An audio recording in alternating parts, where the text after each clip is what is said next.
Good morning, good day, good evening. I am, as always, your host, Brody Robertson, and today we are back for episode 108 of Tech of a Tea. And today I've actually been talking to one of my mates for about like an hour and a half today about a job he's been trying to work out how to do and work out if I am able to do it. It's a programming position like for a very, very short-term job, but it's one of those short-term jobs that the more you think about it, the more you realize this is a lot bigger of a job than you really thought. Like, still fairly manageable, unlike the other time I talked about a job on this channel back with the Luke Smith one. But it's a lot bigger than I initially thought, and it's requiring a lot more knowledge than I actually have. The basic idea, and this is why it sounded really simple, you have a table of data, you parse the data, and certain segments of that table are marked with a color. So if it's green, if it's blue, anything like that, if it's marked with a color, that's good. If it's not marked with a color, that means that that data is missing. Basically, it's a table that indicates which data is available in their system. So that table needs to be aligned with the actual data that is available. But because they're currently using a manual data entry system, some people don't update it when they put data in. Some people update the wrong section when they put data in. So you basically wanted to automate that entire process to, make it so you don't really have to think. Everything just happens and it's just good to go. Now, the problem is that, like with a lot of manual data entry systems, they're not designed to be automated. So when you want to automate any sort of system, you need to first, massage the data into a form that is, one, consistent, and two, relatively easy to work with. Now, first problem. Two problem? No, there's much more than two problems. Problem number one is the table exists inside of an existing Excel spreadsheet. So it's in an Excel spreadsheet, but it's not in this Excel spreadsheet by itself. There's other data above it, there's other data below it. So you'd have to go and parse out where the table you care about is actually located, because otherwise you then have to start changing data policies in the company, and that's considerably harder to do. So you want to work with what they have and then go from there. Second problem. That's not second. Second is two fingers, Brody. Second problem, it's an Excel spreadsheet. Now, if you don't know, Excel, sure, while you can export as a CSV, the Excel format is a binary format. So you're not going to be parsing it by just opening up the file and extracting the data out. I would have liked it to be something like, XML maybe, or HTML, or anything like that. But no, it's a binary format. So I'd need some sort of library that is able to, parse XML, parse Excel. I keep saying XML and Excel backwards. Parse Excel in a consistent and able to bring out the data that I care about. Because here's the problem. I don't necessarily care about the data in the cells. This is what I mean by it is a manual data entry system that's not designed to be parsed. I don't care about the data in the cells. The data in the cells is meaningless. Every cell has a 1 in it. So what they've done is they've marked each cell with a 1, I guess to make it, I don't know. I don't know why there's a 1 in every cell. But the way they mark if data has been entered by a crew, so I think there's four or five crews.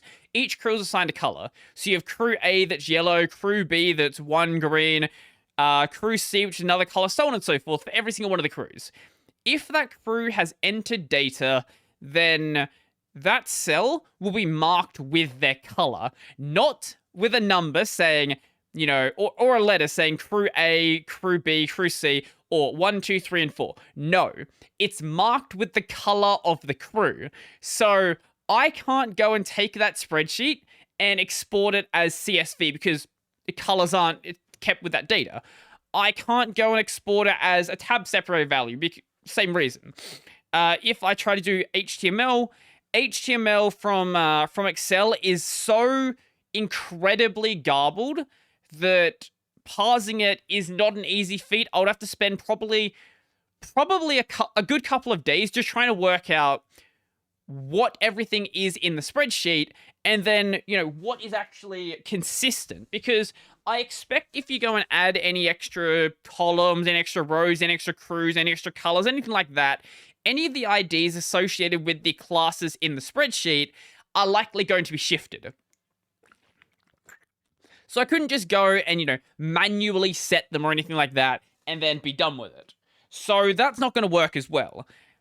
And we spent basically an hour and a half going back and forth trying to work out some sort of method where this could be done. Now, besides just parsing the spreadsheet, the other problem, this is something that's not that difficult, it's just not something I've had experience with. The other problem is they want to make it so when you upload data to the Dropbox, it will be updated in the spreadsheet. Or you can have you can have it run like once a week or anything like that. Basically make it so when stuff's in the Dropbox, it can then be represented in the spreadsheet. Now, I don't know how to work with the Dropbox API. That's the first problem. Second problem is I would need access to a Dropbox developer account inside of their organization. And I'm sure they wouldn't want to give that to someone who's just a random contract they brought on for a 5-hour job. So you need to go through all of the hoops to get that set up. And it would take probably like a week or two just to get absolutely anywhere. But working with the Dropbox API, from what I can see, it's pretty straightforward. I'll show it on the screen if we can find it. Dropbox API with Python. So yeah, I was also going to be using Python. And yeah, it seems pretty straightforward. So getting a list of files is the main thing I'd care about. If the file is there in Dropbox, then make sure it exists in the spreadsheet. Now, when it comes to parsing the spreadsheet with Python, there is a library. I think it's called like XLRD or something. I don't think you can get colors. I think basically it turns the spreadsheet effectively into CSV, stripping out everything that's not supported in that format. So it works if you care about the data, but as we've established, I don't care about the data. So basically where I ended up getting to is this job is doable if you change all of the data policies in your company. If you get it to the point where rather than using ones in every column, you use, a 1 or an A to represent the crew that entered it. And if there is a 1A, or whatever you want to use, there is data there. If there is a 0, there is no data. You can still stick with your colors, but make sure that everything is being set up the way it should be. Because like I could fill in the spreadsheet. That's the thing. I could fill in the spreadsheet with like the data that I would want to be there. But getting it in the Excel format that they are using, it's just not something I have the knowledge to do. From what I know, I could have a Python script that goes and checks Dropbox, and then do a Excel macro to modify the spreadsheet, and then call the macro from Python. That, I think, would work. I think that would be fine. I would have to go and make it on Windows because I can't do VBA. I think you can do Can you do VBA on Linux? I actually don't know. I also have never written any VBA in my life. Linux VBA. Maybe you can. How to run a VBA macro on Linux machine. VBA is a Visual Basic for applications, runs inside of Word, Excel, etc. All of them can usually run on Linux by using Wine. Okay, so I could do it through Wine, but then that adds an extra layer of, am I testing it correctly? Does it actually work? Or is it just like working weirdly through Wine? It would be a nightmare to test. And then I have to make sure like I've set up Wine properly, or I could go and do it on Windows. Add an extra setup steps, because then I have to go and set up my dev environment on Windows. There's just all of these things. Some of them are me problems. Other problems are just they just don't have a parsable data policy in place, and to take them from their existing data policy where they're doing the colors and shit it would be very expensive and it would be very, very time consuming. And I don't think, judging by what he's told me about he did a phone call with his boss to ask, like, if we can at all modify the policies. And basically the boss's answer was, no, I'm not doing that. Which I understand, because it would be expensive, it'd take a lot of time, and it doesn't really save that much time. Like, it saves a couple of minutes, and it ensures the data is not inconsistent. It ensures that people don't have the issue of like entering the data wrong. But this isn't something that, adds up really quickly. It's something that'll, it'll be cheaper to run it in an automated fashion in a year or 2 years. It's not like, hey, a week from now we are saving money. So, yeah. It is what it is, but hey, if I come up with a solution that I can address it with, like, the knowledge that I have, as I said, I know that I can do this with VBA and then Python to deal with Dropbox. I've just never done VBA. That's my only problem here. If I have a solution, I will let him know, and I'll let you guys know what ends up happening. So I'll let you guys know if we come up with a solution, or if I find someone who actually does have the knowledge and we can, work it out together. But yeah. So that's my day. So I'm recording this podcast like way, way later than I normally would. I started this at about 3:35, so I'm going to be done with this, I think, like 20 minutes before I go and have dinner. Yeah. I didn't even realize I talked to him for that long. That's the funny thing. I did the initial phone call, like, I think it was 10 or 11. That lasted for half an hour, and then we did another phone call trying to work out a solution. It lasted another hour, so either way, it is what it is. Now, speaking of it is what it is, something has actually changed a little bit with OBS. Not with my OBS, but with the way that OBS is now being distributed over on the Windows and the macOS side. So, normally you would just go and download the application from their website, or is that how you do it on macOS? Is it on the App Store or whatever they call it on thingy? I don't know. Maybe it is. Maybe it's not. Either way, normally on Windows, you'd go and get it from the OBS website. But that isn't that isn't the only way you can do so now. Now, if my internet's gonna work, I'm gonna try to fucking demonstrate it, and it's not gonna load at all, is it? Okay, sure, it's just not gonna load. Yeah, lovely. We can see it from the page that's not working here.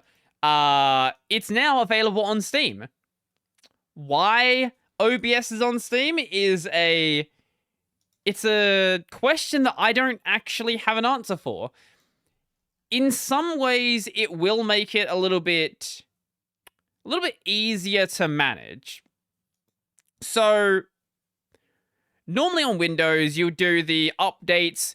I guess you'd do the updates through OBS itself. I presume it comes with like a built-in updater, or you would go probably and manually download the new version or something along those lines. Oh, there we go. Now it's working. Cool. But now you can go and download it through OBS. It says it was released in 2014 because it's technically... Wow, it's actually that old. I didn't realize. Either way, now you can go and have OBS manage it for you. Steam manage OBS for you, and basically just let it do its thing. I don't know if it'd be less performant or anything like that. I know it would make it much, much harder to install extensions, because then you have to go to the location where it's installed on from Steam rather than the regular install location. But it wouldn't make it like really that much harder, I would say. Only problem is because now it's being managed by Steam. If Steam was to crash, so would OBS. That's sort of the big reasons why, like, I wouldn't want to do this. The other reason is that it's actually not... it's not available over on Linux. So there's a Windows and a macOS version, and yeah, that's it. No Linux version. I wonder what the requirements are. So minimum requirements, an i5 2500K or a Ryzen 1300X, a GeForce GTX 900, a Radeon RX 400, or a Intel HD 500. That is so much slower than this. I don't even know why that's even considered. Hardware encoders is recommended. But hardware encoders is not recommended for the recommended version? Sure. Recommended Windows 10, i7 8700K or a 1600X makes sense. 8 gigs of RAM, 10 series or a 5000 series Radeon card. Really? That's what your recommended specs are? Sure, that's something you've just pulled straight out of your ass. You just made up that number. Why this? Why is that why is that what you're recommending? Sure. And then the macOS side, oh, there's no M1 version yet. That's sad. But yeah, this came out, I think, earlier today, actually. Oh, wait, but because it is inside of Steam now, you can, you can go and, show how much time you've used it. Someone's used it for 8 hours already. Lovely. Why? Someone's gonna, I guarantee, as soon as it is possible, someone's gonna have a review here with like 10,000 hours saying that OBS is terrible. This isn't the only bit of software that's available on Steam. Like, Steam has a whole software and, yeah, it has a whole software section. Not much, because, you know, there's not really many things that really make sense to put into it. But it does have this section here, which is kind of cool.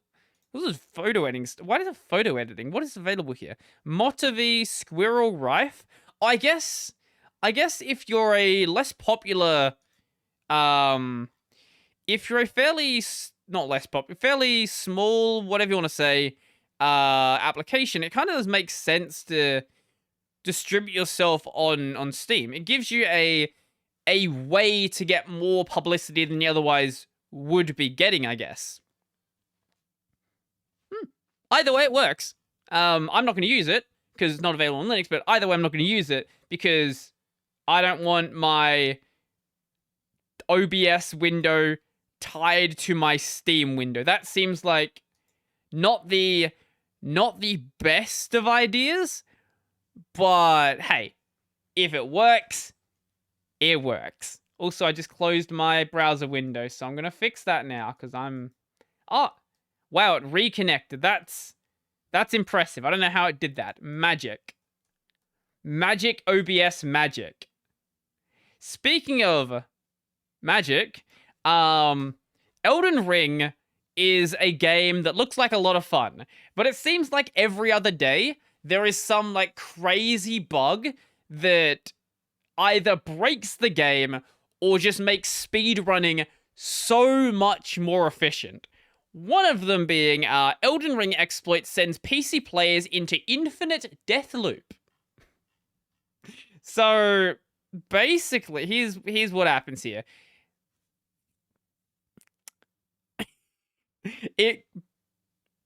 Basically your game will crash or save or whatever happens. Then you'll be in infinite falling and death loop, and there's no way to get out of this. From what we've seen, at least until it is patched, unless it's been patched now, I actually haven't heard. But while this was going on, the one way you could get out of this without ruining your save file is if you manage to quit out of the game before the exploit killed you once. If you did that, sometimes you would be safe, but it wasn't consistent, and yeah. It's such, like, why are From Software games such a mess? Like, my understanding is, this is what I've been told, From Software games are basically running off of a code base that is still effectively the Demon's Souls code base. So as the games are getting more and more and more complex, you're seeing more and more and more bugs start to show up. Like, for example, Elden Ring's latest glitch, which lets you take which lets the horses take flight. There we go. I can say words. This one isn't a glitch that's gonna destroy your game. If you break the bug, you just die and you just go back to spawn point. But basically, on some of the ledges in this game, you can fall down, jump off your horse, and then for whatever reason, I guess the horse still thinks it's in the fly, like, still thinks it's in that hovering position or something like that. And then all of this ground out here gets turned to solid. It does have limits, as I mentioned. If you jump, you die. You will just fall off the horse. I don't know if you fall off the horse, but I know you do die. You can raise your height if you rub up against something that does have a bit of a ledge. So like this here, this rock here, you can like raise yourself up and you will maintain that height. But you can't go down without getting off the horse. So I don't know how speedrunners are going to use this, but speedrunners are going to use this. Whenever you give something that literally gives people the ability to fly, it's going to be a bit of a part of the speedrun. Like, there's no way that something like that doesn't somehow make it in.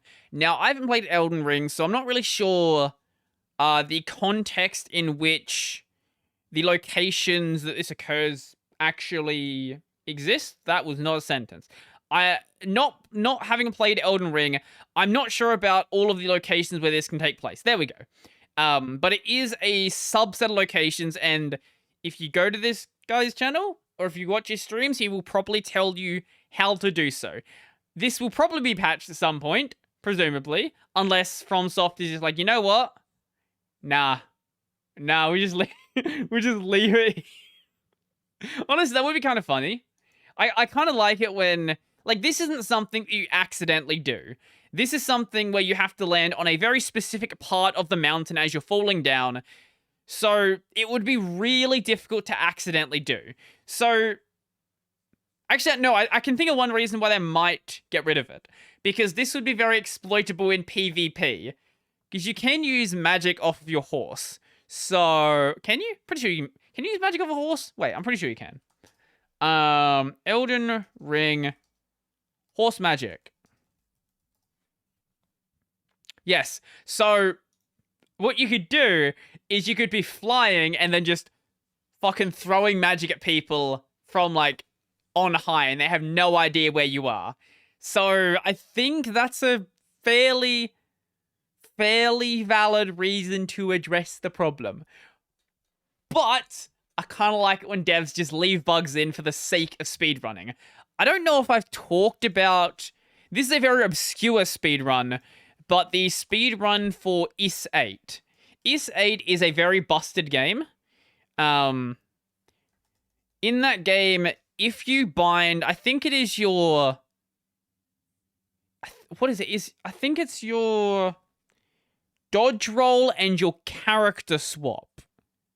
Yes. If you bind your dodge roll and your character swap to the same button, basically the game breaks. Oh no, it's dodge roll, attack, and character swap. Yes. Because it lets you do this. Wait, here we go. Where is it? There we go. Yeah, it lets you do this.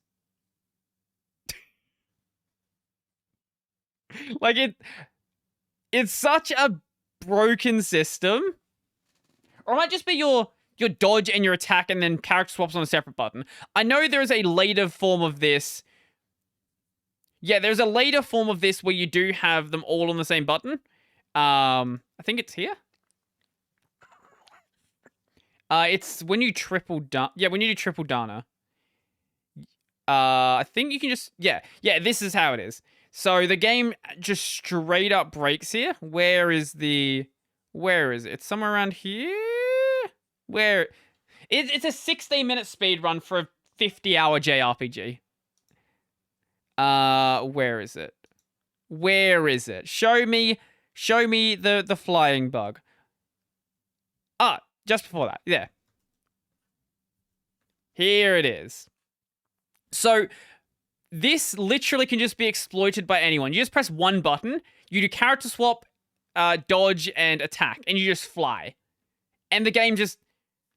It's always been there. Literally since the game came out, on the first patch of the PS3 version, that bug has been there. And there's basically no hitboxes outside the map, because why would there be? At least in this game, it does have the slight advantage that you can't just go across the entire game. So the zones don't load in unless you go to the correct loading location.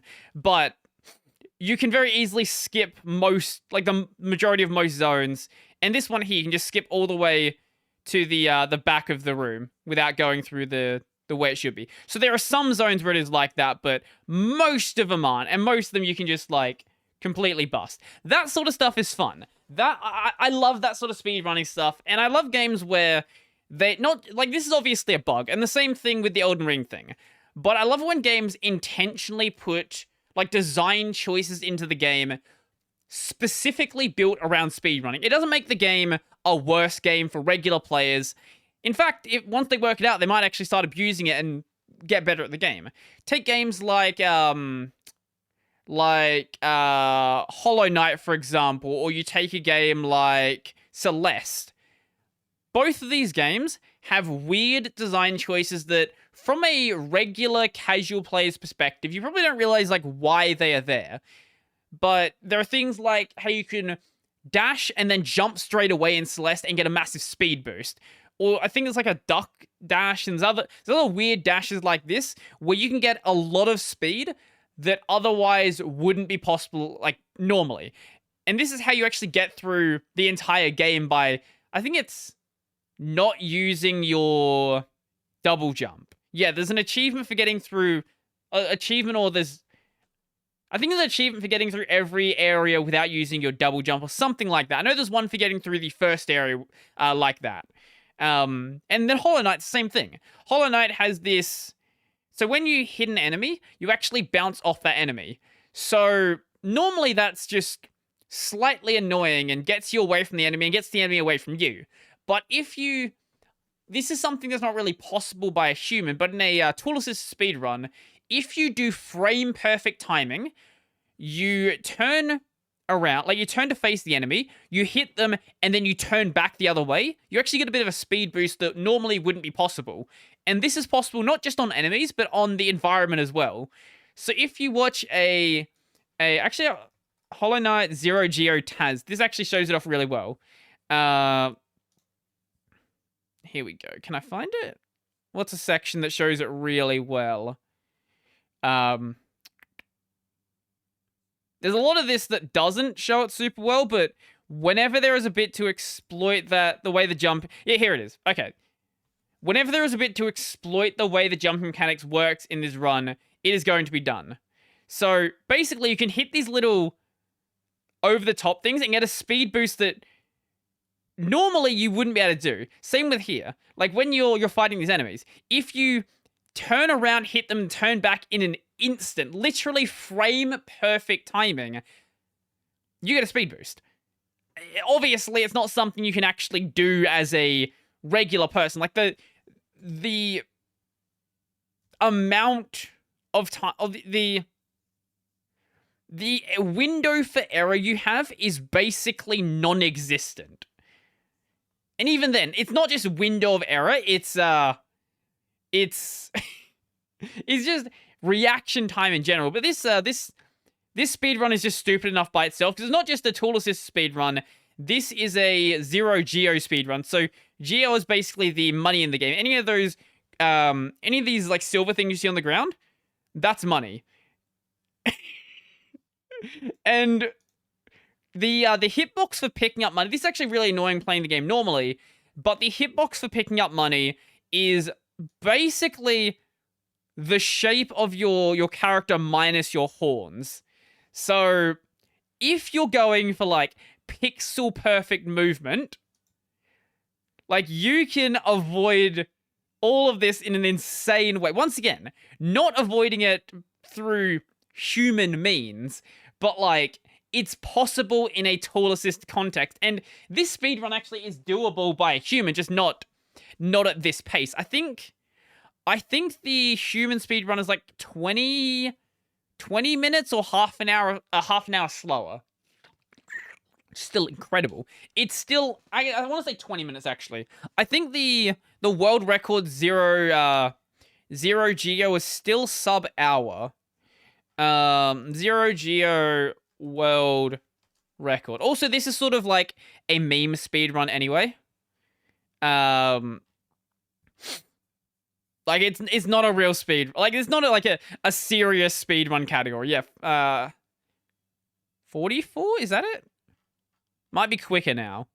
Either way, it's really fucking fast. Considering like how long I've been playing Hollow Knight for, much longer than 44 minutes. So speedrunners are kind of insane. I have no interest in getting involved in that world, but I totally respect people who do. If you want to spend, you know, tens, hundreds, thousands of hours working on your pace for a game, that's cool.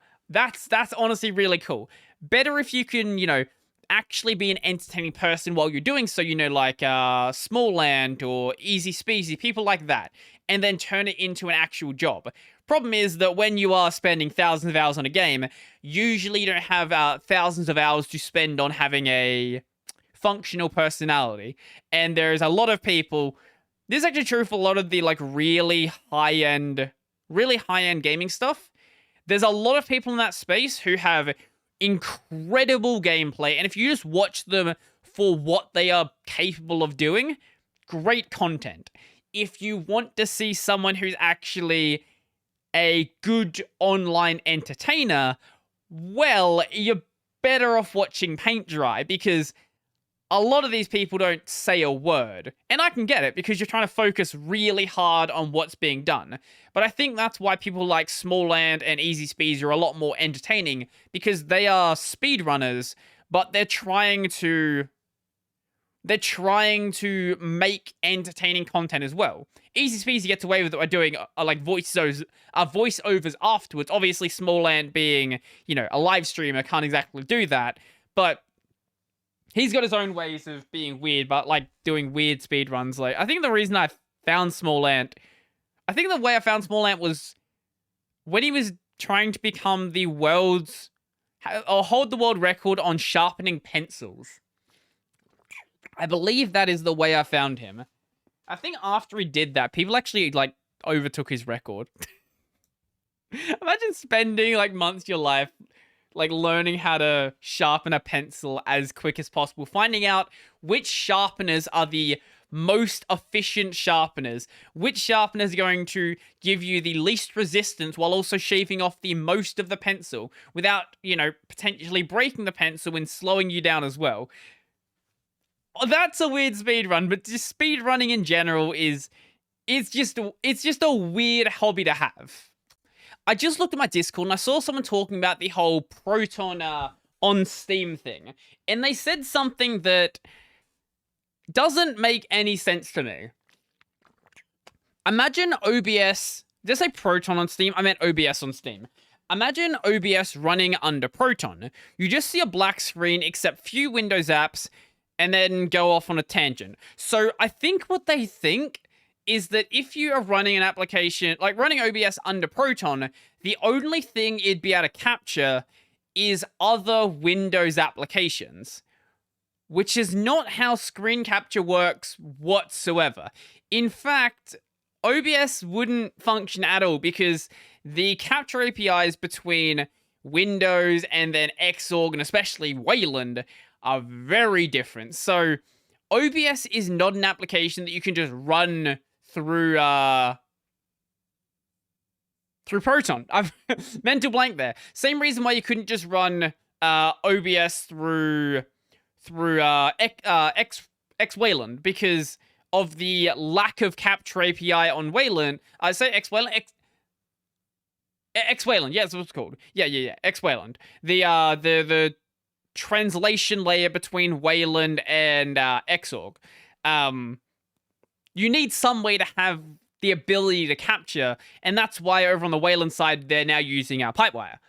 I haven't actually swapped over to, at least as of the recording of this, maybe by the time you guys are seeing this, I have, but as of the recording of this, I haven't swapped over to Sway yet, but it is certainly going to be happening soon. We'll see what happens. We'll see if I stick on it. We'll see if I leave. I've been hearing very, very mixed messages about the state of Wayland and the state of Sway in general. Some people are saying, I've been using it for 4 months and it's been absolutely incredible. I had some other person saying I've been using it for 4 hours and it's god awful and I never want to use it again. I did have one weird comment regarding that though, where they were complaining that Sway wasn't supporting something or wasn't offering support for something that has nothing to do with their project. So if I remember the comment correctly, it went something like, I didn't have audio working on Sway, so I went to the Sway devs and asked them what the problem was, and they said that audio was not a part of Sway. Now, any reasonable person would see that and say, yeah, that's true. Audio is not a part of Sway. Audio is not a part of GNOME, it's not a part of KDE, XFCE, Awesome WM, DWM, anything like that. Your audio is part of your audio stack, not your display stack. So, yeah. Like, this was a problem with, it was actually a problem with Pipewire or Pulsar. I think they were using Pipewire at the time. My guess is they installed Pipewire and then didn't install Pipewire Pulse. So Pipewire Pulse was not actually managing Pipewire and was not managing Pulse. And then had no idea what to do with the Pulse audio streams and was just like, yeah, okay, well, it just doesn't work now, does it? Make sure you install Pipewire Pulse. Very important.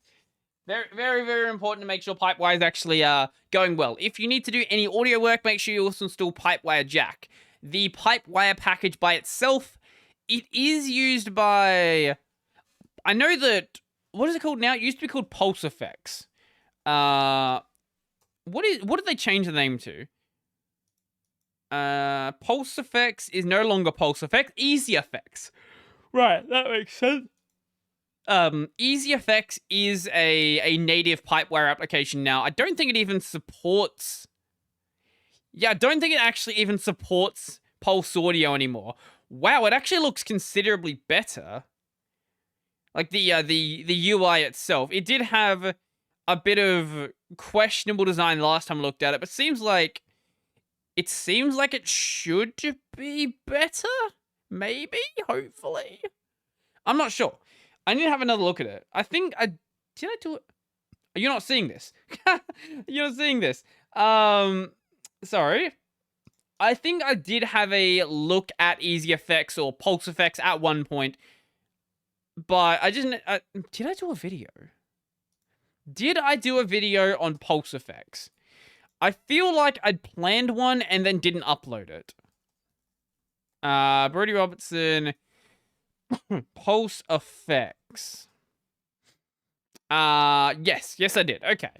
Maybe I should do another video on it and just see sort of the state that it's in now. See if it's actually better, if it's worse, if it's the same. I don't know. But, while I haven't had a shot to try Sway yet, maybe because I just haven't gone around to it, when it comes to Pipewire itself, I have no plans to swap. It's still going really, really well. Everything about it is absolutely rock solid. Honestly, I'm struggling to find things to say in a video just because it's been that good of an application. Like, basically the video would just be me, like, saying how great Pipewire is. This is great. That is great. Everyone should use Pipewire. And that doesn't really... It doesn't really make a super entertaining video now, does it? Like, I guess I get to talk about some issues people are having, like, I think people are still having issues with Bluetooth. Pipewire, Bluetooth. I still don't care about Bluetooth, so I still don't use it. My understanding is it is better, but not perfect. So far, while my experience with headphones and Bluetooth and Arch has been very mixed, when using Pipewire, it at times just completely skips audio. Pulse Audio, on the other hand, just tends to noticeably degrade the audio, like down to that of a phone call. What?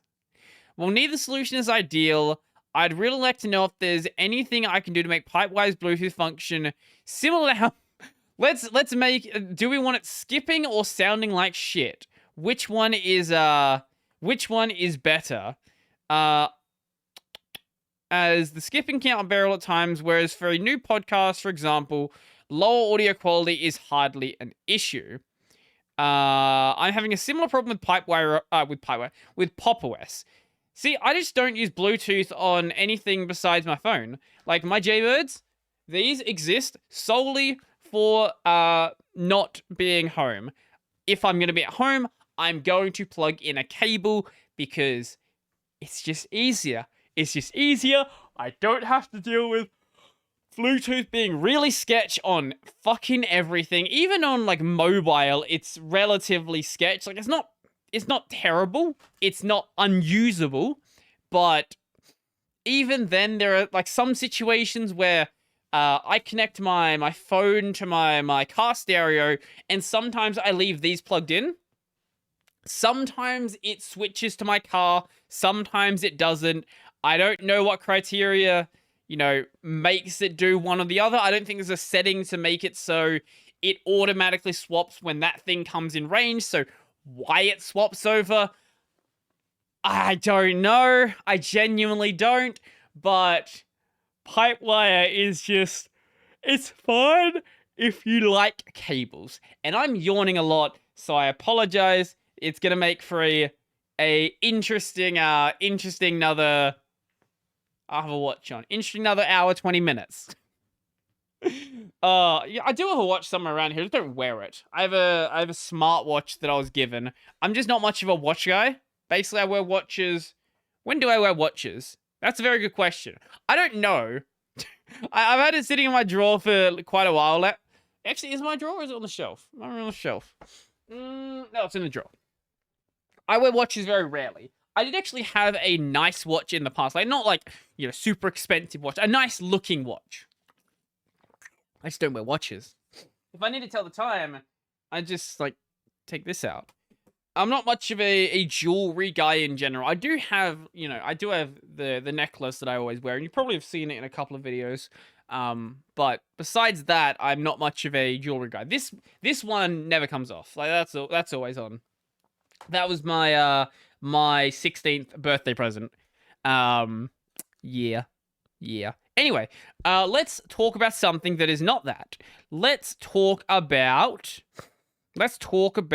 what do we talk about? Let's talk about, Ni no Kuni, a game I've still been playing quite a bit of. So, Ni no Kuni is a weird game. So, I've talked about the story before, and I've talked about the general gameplay, but around, I think it's chapter 5, chapter 6, yeah, I think it's chapter 5, you unlock the boat, chapter 6, you unlock the ability to cross the, there are these big ravines that exist in the ocean. Now, you might think that, with this relatively large map, here we go, with this relatively large map, there would be quite a bit of content going on. Oh, there is something in the middle map. Oh, I guess something does get added later on. But you'd think that with this relatively large map, something would be, hidden around somewhere, especially when you get the ability to jump over these ravines and then go behind all of these islands. Turns out, behind these islands, I don't know if it was cut content or what it was, but circumnavigating the entire map, there is one hidden cave. So all of this space out here is just completely wasted. Unless there's something that I didn't see for whatever reason, I was trying to pay fairly close attention. Like, I couldn't find a single hidden cave around the entire map.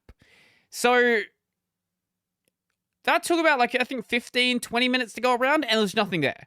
The other thing is, if you go around, like, the inside here, getting from, say, this little place right here in the middle of the ocean, this is a city called Hydropolis. Going from Hydropolis back to Evermore takes, like, 5 minutes, and there's nothing there. Because after, I think the enemies are around 30 to 35. Once you are past level 40, 41, I think it's like 6 or 7 levels above the enemies, they stop attacking.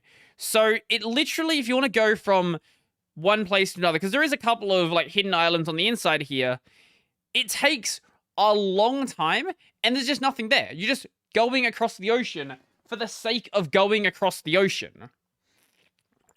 Honestly, I feel like the map of this game could have been taken and then shrunk down, like, half the size. All of this ocean here just doesn't need to be here. There's nothing there. Like, sure, obviously have a bit of an ocean, fine. But I shouldn't have to waste, like, 5 minutes going across the map with there literally being nothing there. It's sort of the problem that a lot of open world games have. So Skyrim has this to some extent, but Skyrim is still fairly good at handling its open world. When you go around the map, you're going to run into caves. You're going to run into events happening. Maybe there's, like, some barbarians. Maybe there's a fox that's going to run by and it's chasing a rabbit. Like, it's not events that are overly unique. And as you play the game, as you've played 100, 200 hours, something like that, you're going to realize that there's a very small number of them. But the difference is that things are happening. Something is happening, even if it's something you've seen 20 or 30 times before.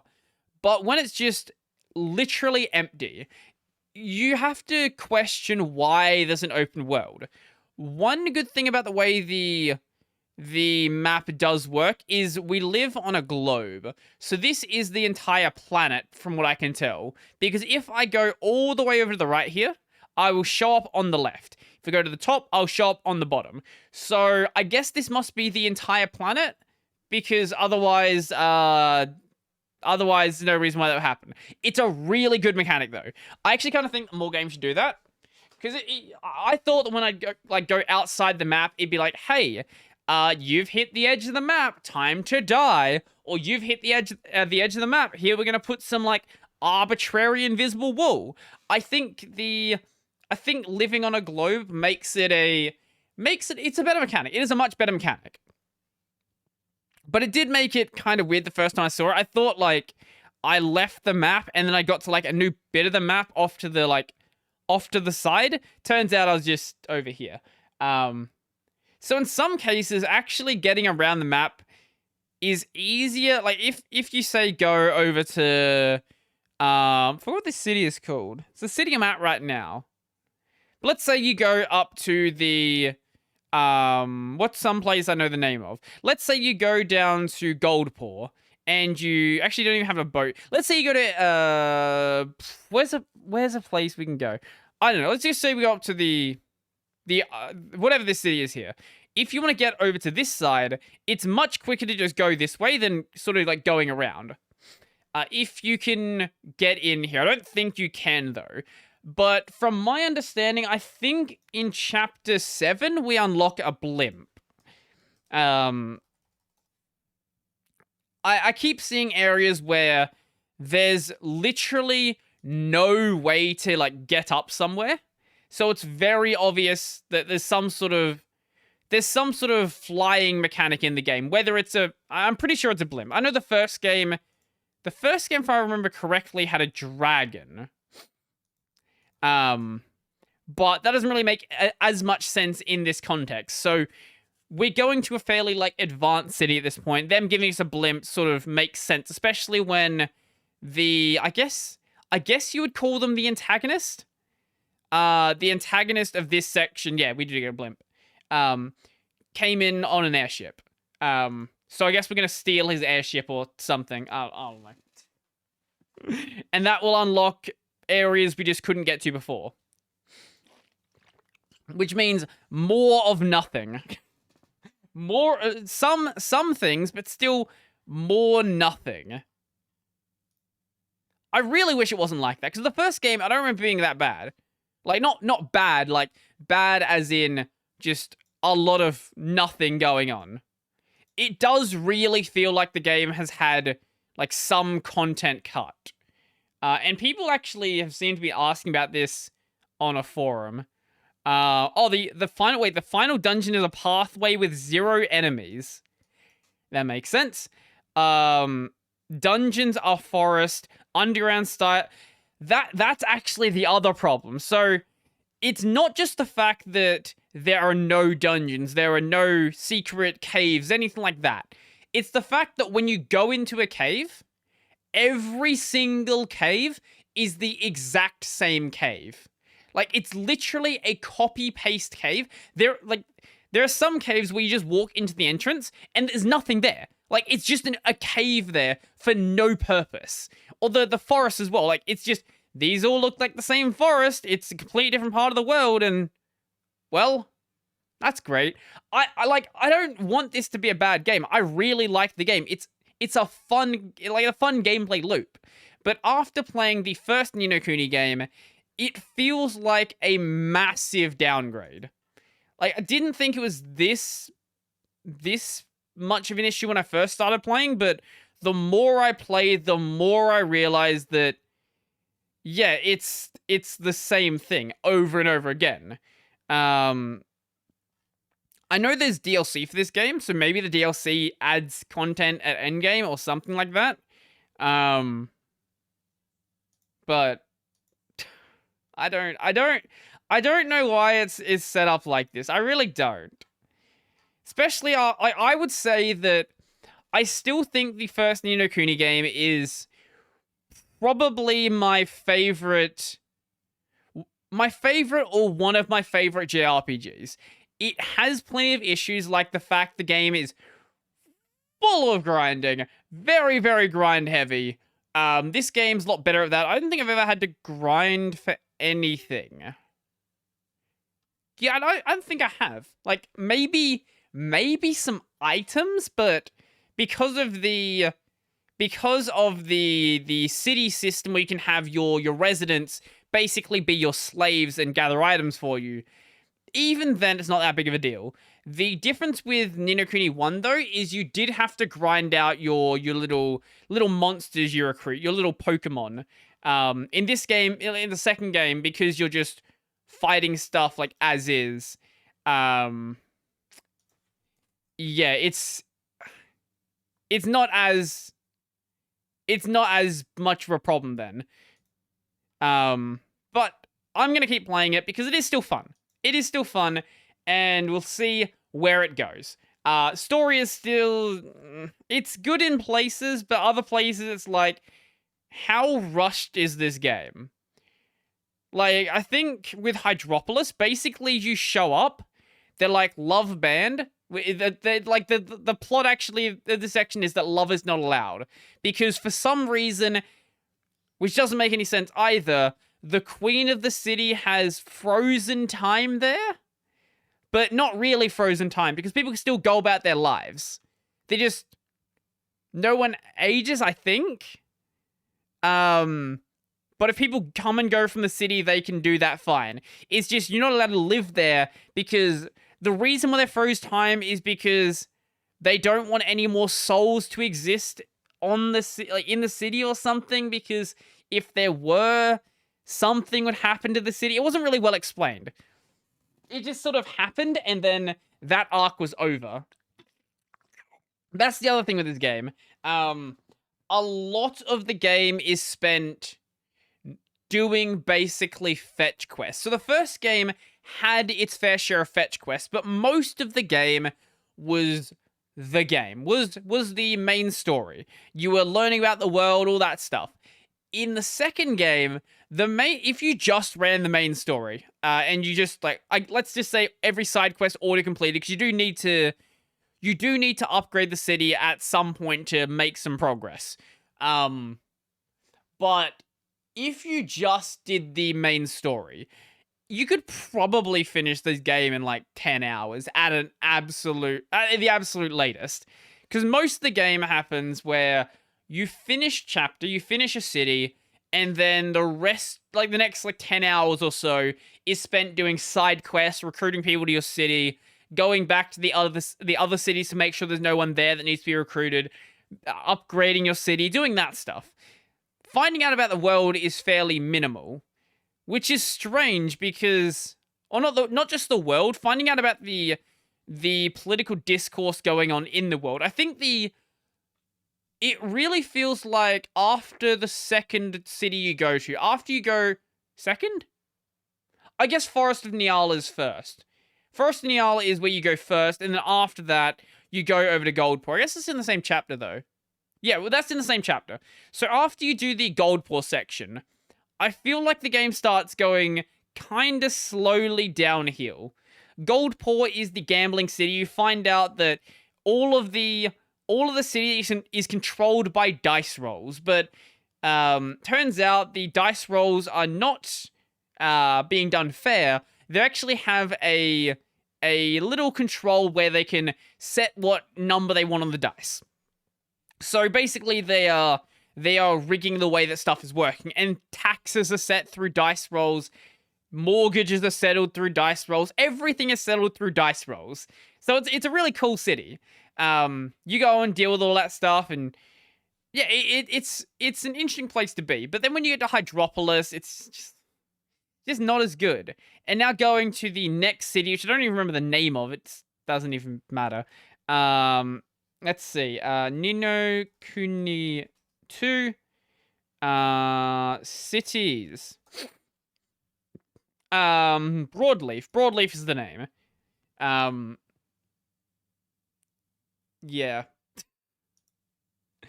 As I said, I'm gonna keep going, and we'll see what happens. And yeah. Yep.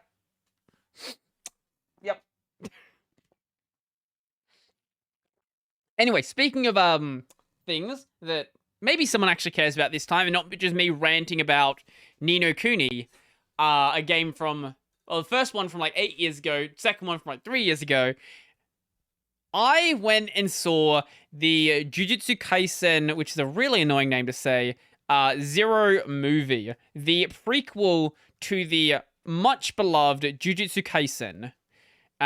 It is very, very, very, very good. I highly recommend that you go and watch it. This is going to get into spoilers. Just keep that. If you're not going to go and watch it, fine. If you are, I'm going to spoil everything that happens in the movie. So basically, our main character of the movie is a kid called Yuta. From the start, we believe he is possessed by this spirit, or this curse, I guess called a curse. This curse called Rika. She was basically his friend who they were like, I think like 10 years old or something, and they agreed that they would get married when they became adults. Turns out she shortly after then died in a car crash. For most of the movie, we believe that she is basically cursing him. She wants to basically ruin his life. He still really cares about her though, and that's obvious by the way that he sort of acts around her, and it's obvious based on the fact that she's still there. Because what we realize later in the movie is that she's not the one cursing him, because everyone's really confused about how she became such a powerful curse, because she is a special grade curse. The ranking system is 4th, 3rd, 2nd, and the 1st. Then you have curses that are above 1st grade, which are the special grade curses. The ranking system in this game doesn't really make any sense, because basically every single antagonist is a special grade curse because the main characters are that powerful. So the fact that other rankings exist don't really matter. So we find out that, yeah, she's not actually the one who has cursed him. He didn't realize, because he was so traumatized by it, that he had actually cursed her. So once he realized that towards the end of the movie, that's when really, really cool shit starts happening. So anyway, this is set I think it's a year before the main series takes place. So yeah, it is a year because Panda and all of those guys are first years at Jujutsu High School, which is the place where they learn to exercise curses. So we get to see them being a bit weaker than they are now. So, Maki, for example, is nowhere near as good at fighting as she was. Panda's still really OP. What was the curse voice? The guy who uses curse speak. What was his name? Fuck, what was his name? The guy who talks in sushi ingredients. Inumaki Toge. He is considerably weaker than he was like in his second year we see in the main series. He can say like one or two curses and then basically is down for the count. Where in the main series, fucking crazy fights happen. Even so, like, the fights are still pretty great. So the whole idea of this movie is Geto, the main antagonist, or one of the antagonists of the main series. This is before all of the stuff happened with him, and then he was replaced with like a pseudo version of him or whatever. He shows up to the school after finding out that Yuta is there, and is like, "Yo, how's it going, buddy?" And then he's just like, and fucking Gojo shows up and like, "Go away, or I will kill you," because he doesn't like him, obviously, because reasons from their past. Basically, his plan is to, Geto's plan is to take Rika from Yuta because she is such a powerful curse, and he wants to destroy everything. He realized that if he managed to get his hands on Rika, then he would basically be able to take over everything, kill everybody. The only person who'd really be able to stand up to Rika is probably Gojo. And even then, he said earlier in the movie that it's not confirmed that he would be able to do it. He's like a little bit worried about whether he'd be able to win that fight. Anyway, I've jumped like way ahead. So Yuta joins the high school, joins the Jujutsu high school. He goes through doing the things. He ends up going on a mission with Maki. And the first time they go on a mission, everything goes to shit. Basically, Maki gets eaten by a curse, and Yuta gets eaten by the curse as well. And they're like, well, what do we do? And Maki's like, I fucking know, I lost my weapon outside. And at this point, Yuta hasn't been told that she is not able to use cursed energy, and without her weapons, she's completely useless. So she basically passes out and is like, well, I guess we're dead now.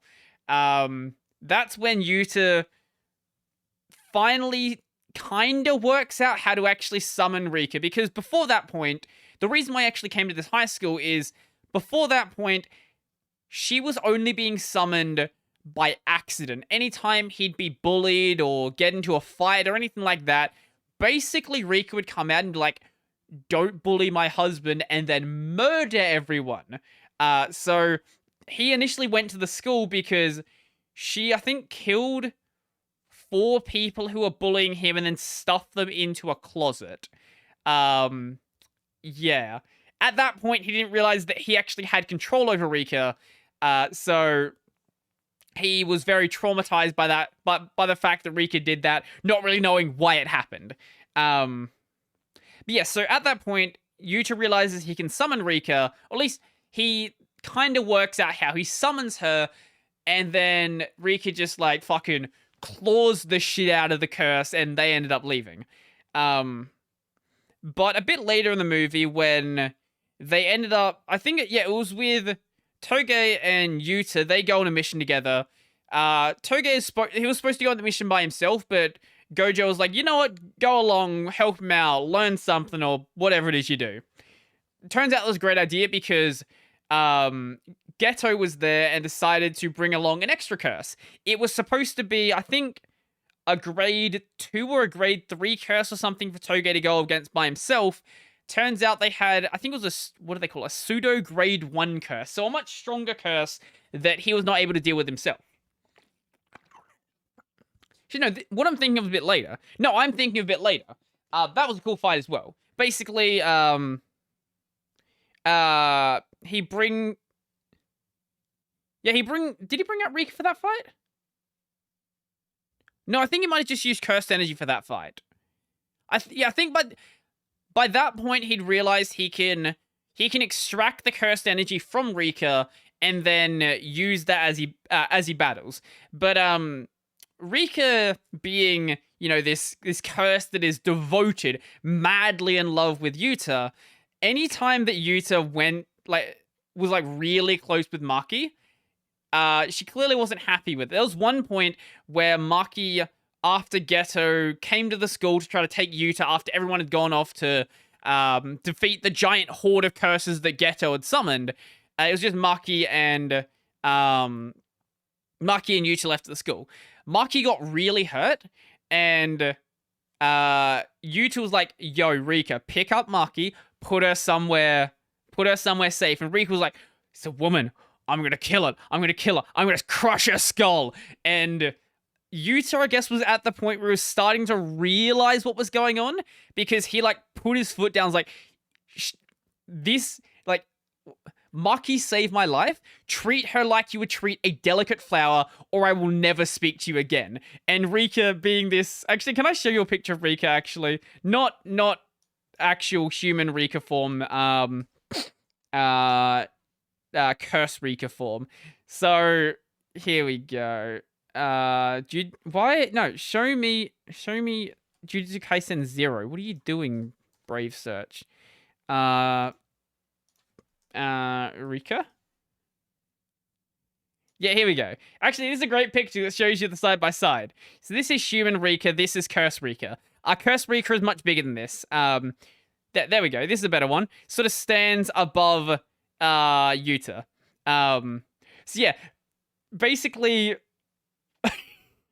he got angry with Rika, and she started crying about it, don't hate me, you can't hate me, no, there's no. And you just see this crazy looking fucking demon thing just crying about the fact that her actually the guy who cursed her is may possibly hate her. So basically that goes on. They do all of their things. At the end of the movie, Yuta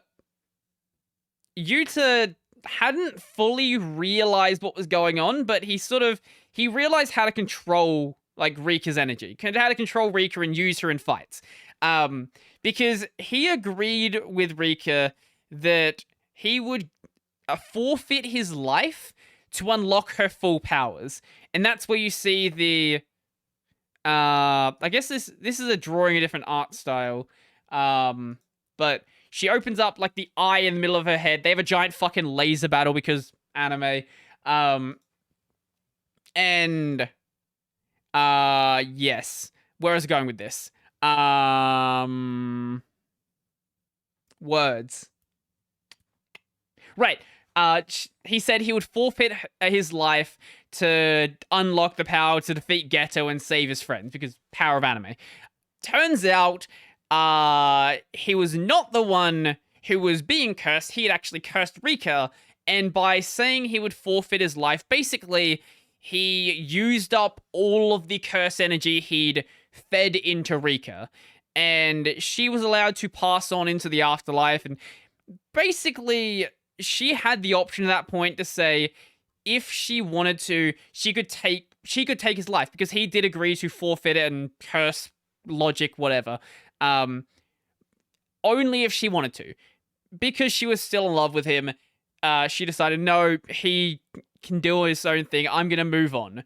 But my understanding is, Yuta does come back in in the second season we're going to be seeing. I guess it's going to be a couple episodes in, actually. Because it's been a year and a half since that happened. I'm not sure how long has passed in the main series. Yuta's gonna show up and have a fight with our main character that I'm forgetting the name of. Itadori Yuji. You're gonna have a fight with Yuji, and I guess they're gonna train or something. I'm not really sure the details, but I know he gets like a new like a new version of Rika, like not actually Rika because she's moved on, but like a because he has so much cursed energy because he is a distant relative of Gojo, and also a relative of some other really powerful, what are they called? Jujutsuist? I don't know what they fucking call themselves. Yuta Okotsu Yuta. Here we go. Let's go to the wiki. He is a relative of Michizane Sugawara, which is he is one of according to the wiki, he is one of the big three vengeful spirits. And also an ancestor of Gojo. So like they have the same ancestry. It explains why he is nonsensically overpowered. Here is another picture of Rika. Who Yuta also fights with a katana because of course he does. He also has the ability to replicate other people's abilities. So it's not just that he's able to like, I guess, use these crazy Rika nonsense. He was even able to replicate the curse speech that Toge uses. So when he was fighting, I think he was fighting Geto, and Geto summoned this horde of like little curses, and he just screams out "die," which is not the way you're supposed to use curse speech, because basically the idea with curse speech is if it fails, it will backfire on you. That's why Toge is very, very particular about the words he says. But he's just like, fuck it, die, and all of the curses explode. And he's able to use some other copy abilities. I think, what is the copy for? Somehow because of Rika, he's able to copy things. Literally the wiki just says Yuta's connection with Rika also grants him the ability to unconditionally copy curse techniques. Why? I don't know. Don't ask why. It's anime. But he can do that. So I'm very excited for the second season, and very excited to see sort of what happens with Yuta, what happens with Yuji. It's a really good movie. If you still want to go and watch after I've sort of ranted about it for a while, go ahead and do so. I don't really have anything bad to say about it. Rika is also voiced by Kanahana, so that's also a good enough reason to go and watch it. Who voices Yuji actually? Megumi Ogata. What were you? What's that find a voice that's fairly recent? Not anything notable? Anything at all? I'm not seeing anything notable in recent years. Literally nothing notable in recent years. Okay. Voices a grandma from Dragon Ball Z. Sure, okay. Either way, go and watch it. Really good movie. Great prequel, and a great setup for the second season. Also, please do watch after the credits, because it's not super important. It just introduces the fact that Yuta is coming back in the second season, and he has a different look. That's the problem with Yuta, actually. It's not as much the case in the manga, but in the anime, Yuta looks like a fucking spitting image of Megumi, the guy from the main season who summons the little curses. They look the same. So he's been given a haircut now, which is good, because otherwise I wouldn't be able to tell them apart. The only difference they have is that Megumi wears a black shirt, and Yuta has one white shirt, I guess. That's pretty much it. I need to talk about something regarding YouTube Vanced. So, if you don't know, YouTube Vanced was shut down, I think it'd be like 2 weeks ago at this point, something like that. And recently, I did a video about the write-up that one of the developers did, explaining why the project was taken down. Not explaining it properly, still using a lot of bullshit nonsense. Bullshit nonsense? We'll go with that. Bullshit nonsense. Sort of avoiding why it was shut down. Giving a reason which doesn't make any sense. Saying the reason why they were shut down is because they were using the YouTube logo and using the YouTube name in their name. But they'd been using that setup for, God knows, like 8 years, 9 years, something like that. So it doesn't really make any sense why they were shut down now. I feel like it's more likely it's due to the NFT that they were selling, or they had minted. They hadn't sold it yet. Yeah, it's possible because it got more popular because of LTT. It was in that weird gray area of being a piracy app and not being a piracy app because it was sort of circumventing the way that YouTube Premium worked. And the devs living in Russia, they didn't live in Russia. But besides that, Vanced was shut down. Vanced, if you don't know, I've mentioned it a couple of times. Vanced is a third-party modification of the YouTube app. It was not a standalone application like, say, NewPipe, or a standalone web service like Invidious, but it was its own thing. It was just a modification of the official app, putting it in even more of a legal gray area and probably having it on YouTube's watch list for a very, very long time. Now, there is this really stupid really stupid statement that was passed around by, I believe it was in the Telegram. I want to say it was in the Telegram for Vanced. If I can find it there, I will show it. Where they say the reason why they didn't open source the project is because they don't have source code. Now, anybody who has done any sort of development knows that is the stupidest statement that you've ever heard. Because there is no physical way that you can make a coding project without having source code. It may not have been the Telegram. Was it on the Twitter? They posted it somewhere. So they basically said, we can't release the Vanced source code because Vanced doesn't have source code. What they actually meant by that is they don't have the source code in a format that is typically associated with source code. They don't have it in Java or Python or Kotlin or anything like that. That does not mean they don't have source code. It's not like they just went into the YouTube app and said, bippity boppity boo, and whoa, look, it's now Vanced. No, they actually did modify the way the application works, but they weren't modifying I guess because it's an Android app, it's Java or Kotlin directly. They were modifying the bytecode. Now, these bytecode modifications, I would consider source code. I think anybody who's being honest about what's going on would consider that source code as well.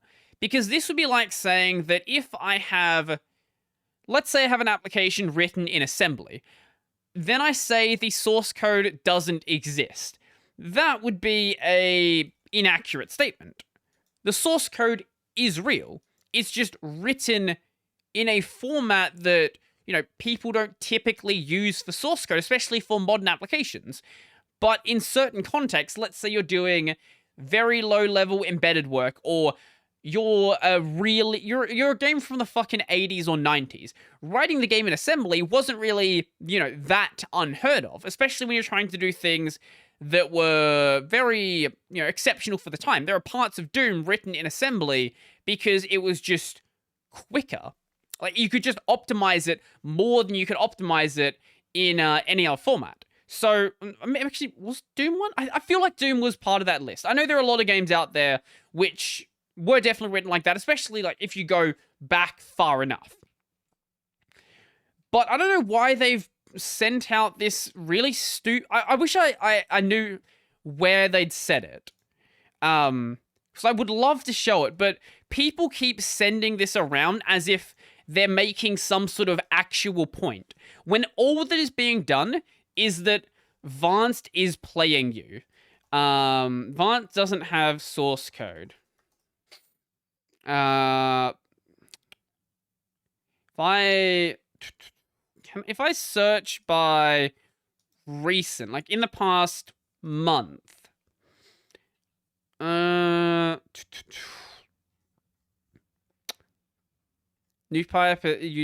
NewPipe has source code. It's open source. Why? I should have saved it.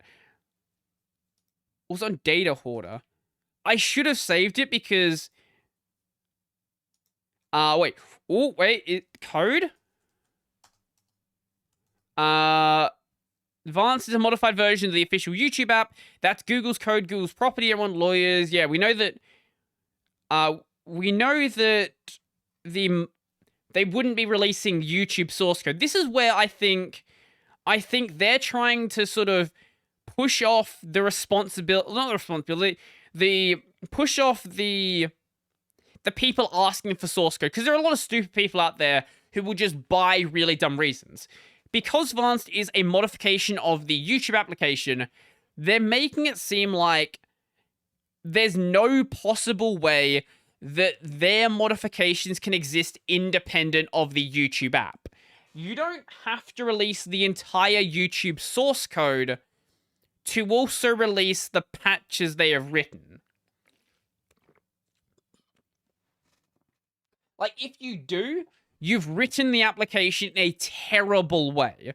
Like, you've written the application where it's impossible to maintain, which I really doubt. The fact that Vanced has been going on for so long, I really have my doubts that they are actually they're actually doing that in that stupid way. But the funniest thing about it is, over in the write-up here, they didn't use that really dumb explanation. They did say that they can't release the source code because making the source code available on the internet will cause serious complications for us. The reason why they can't release it is because they're probably been told they'll be sued if they do that. Not because the source code doesn't exist. Actually, I think I posted in the Discord. Yes, source code. Did I post it? Did I? Vanced is dead. Devs are screwed if they release the source code. Yes, here it is. Wait, no. Shit, I think this is just... is this it? No, this is different article. Legal reasons. Source. No, where did I find it? They released NFT collection. Vanced released... they...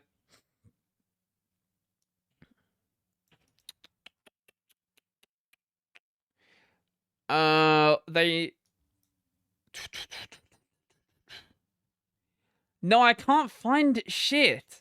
I really wish I had a link to where this was originally seen. Because people keep sharing it around as if it makes any fucking sense and they're not just playing you. Too bad. If I find it and I remember to link it, I will link it in the description down below. But as it stands, if you hear anyone saying that Vanced doesn't have source code, tell them they're an idiot and don't know what source code is. Because they are. I wonder if it's in my history. I'm not going to, like, spend a ton of time looking at this, but if I can find it...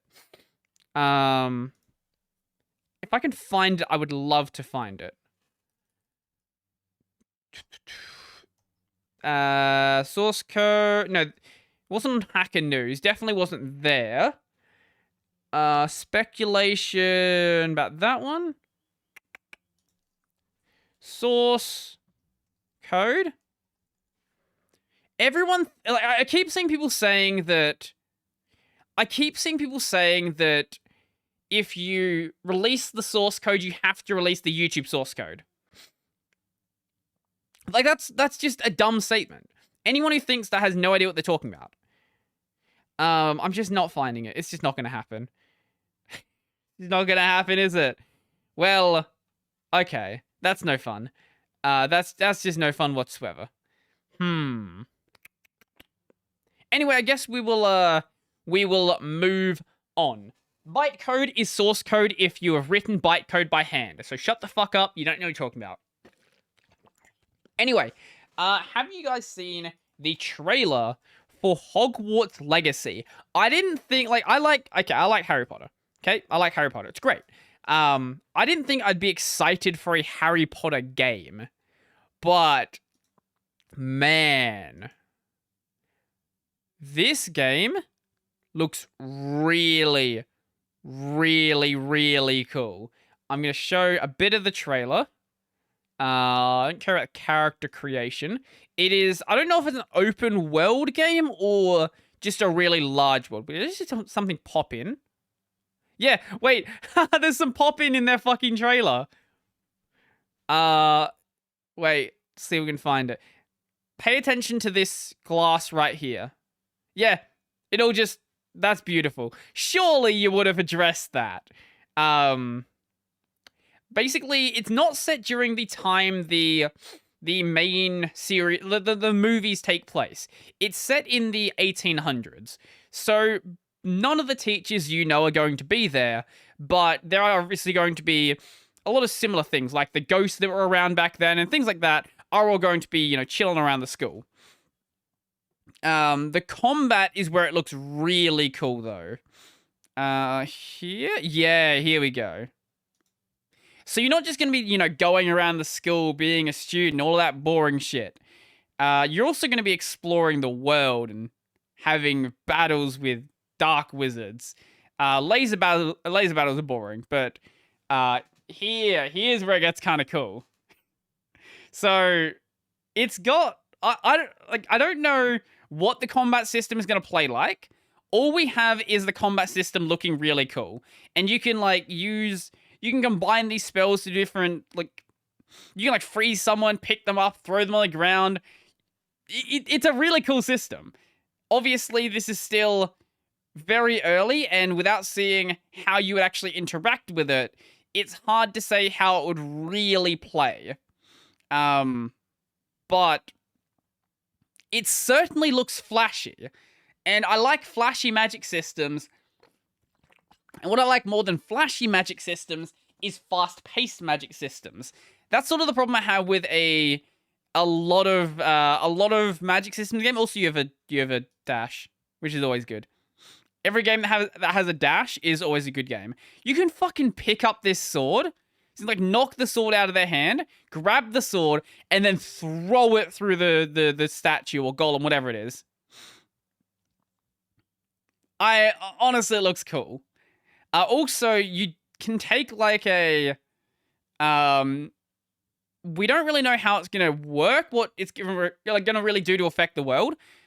Also, you can like pick shit up and throw them at the ground. You can actually take like a light or a dark path as well. So later in this, you actually use like use the killing curse, I believe. So you can actually learn how to use spells like that. You don't have to be necessarily just a good guy who just goes around being happy wizard man. There might be a path where you can actually go and chill with the dark wizards, which seems really cool. And it's probably the path that I'm gonna take to be, actually, if I play this game, I'm probably gonna end up playing a light and a dark path, because that sounds cool. But you can also, like, there's also stuff to do around the school as well, like making potions and doing shit like that. There is this weird mobile-esque system, like every game needs to have at this point. Where is it? Where is it? There's a bit where you have this room that you can upgrade and grab. Yeah, here it is. What is it? The room progression or something? Something like that. And basically you collect items, and then there's a time to when it comes back. So it's a game that sort of like makes stuff slower in a sense for the sake of that, but I think it's fine, because it seems like there's a lot of stuff to do outside in the world. Also, there's kind of a party system where there's characters you can recruit and go around doing things with. We don't really know the extent of how this is going to go, but so far they've shown off 3 characters. They all look kind of cool. I can't remember what they're really all about, but they haven't shown anyone in Slithering, which is sad because I want some asshole from Slithering to be my party member. That's the plan. Just run around breaking shit, using the killing curse on teachers and shit. You know how it do be. This is the most viewed bit. Why is this the most viewed? Okay, let's go back to the start of it. So there's a dragon horse. Okay. Oh, minecart. Let's look at this. This is really cool. But yeah, the combat system. You're fighting fucking skeletons for some reason. It's just Dark Souls. It looks really cool. It looks like a really, really, really cool game. Oh, here we go. Here's where they use Killing Curse. So clearly there's a lot of cool stuff you can do. I'm not gonna pre-order games because I don't pre-order games. I will wait for it to come out. I will see if it is good, and if it is good, I'm gonna play it. I'm definitely gonna play it. Yeah. It's not like I don't have enough games to play already, but you know, you can always add more to the list and just keep going and going and going. Keep going and going and going.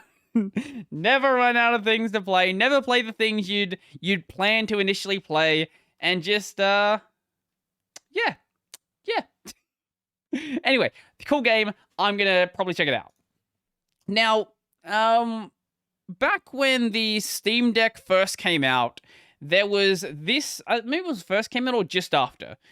It's pretty obvious that Microsoft wasn't going to go out of their way to actively support the Steam Deck. So if we go Steam Deck Halo,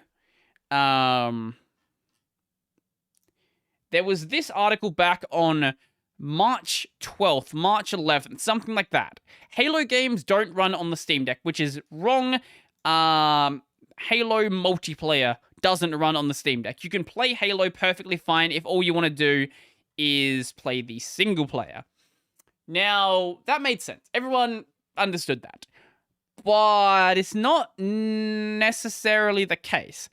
They're not going to go out of their way to support it inside of the regular, like inside of Steam or anything like that, but they will support it in Xbox Cloud Gaming. So there is a Linux version of Edge. You can install Edge, and Microsoft has actively said they're happy for you to do this. So you will literally have articles that are 6 days apart where Halo doesn't run and Halo does run, which is great reporting, and people should probably like look more into the information they are reporting. Good thing I didn't make a video on this yet. Maybe I will, maybe I won't. I don't know, probably won't. I'm talking about it here, so this is my video on this. Maybe I'll clip this, I don't know. So yeah, you can download Edge and get it working through that. From my understanding, it is a little bit of a difficult process to get working. Here is Jason talking about it from Linux for Everyone. Probably seen his channel. I don't know. You should go watch Jason's channel. Great channel. Anyway, this is truly awesome, but I'm uncomfortable with encouraging people to disable read-only mode for this functionality. Basically, the Steam Deck ships with a read-only root file system, and you have to disable that apparently. Isn't there a simpler way to achieve this without all the command line voodoo? So you have to go. You modify some permissions with your Flatpak. Sudo SteamOS read-only disable. Lovely. On the desktop, launch Steam, head to your library and locate Microsoft Edge Beta. Right-click on it, properties, change the name to Xbox. Wait, seriously?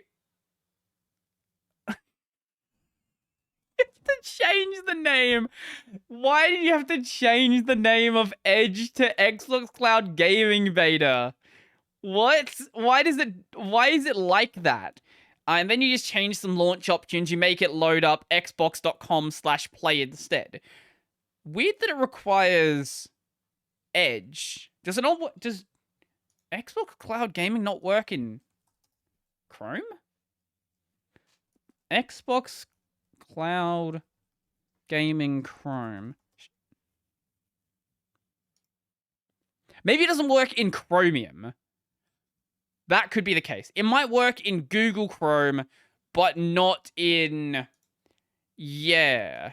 Not in base Chromium. Also, it's not supposed to work on Linux altogether, but I guess they are going out of their way to make it work on the Steam Deck, which is weird, because they've said, we work closely with our friends at Valve to support xCloud, Xbox Game Pass through Edge for the Steam Deck, but literally a couple of days earlier, there were people from Valve saying, we don't give a shit about the Steam Deck.